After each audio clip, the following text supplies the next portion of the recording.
Hello friends, welcome back to the new video guys. In this video guys, I am going to show you guys Vivo phone setting. In this video guys, I am going to show you guys how can you check your device name in your Vivo phone. Guys, you want to check a device name in your Vivo phone, so guys you can check. And guys, now let's see how to check device name in a Vivo phone. In this video guys, I am going to show you friends how can we check device name. So first of all guys, open your phone setting to check your phone device name in your Vivo phone. So we will on our phone setting, then guys you will have to scroll.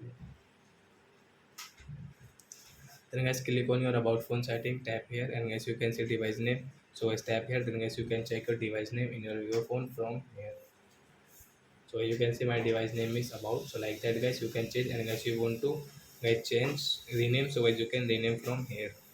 So I hope friends you have understood how to check device name in our Vivo phone. So that's it guys. Thanks for watching my video guys. Now we will meet on guys next video guys with new topic.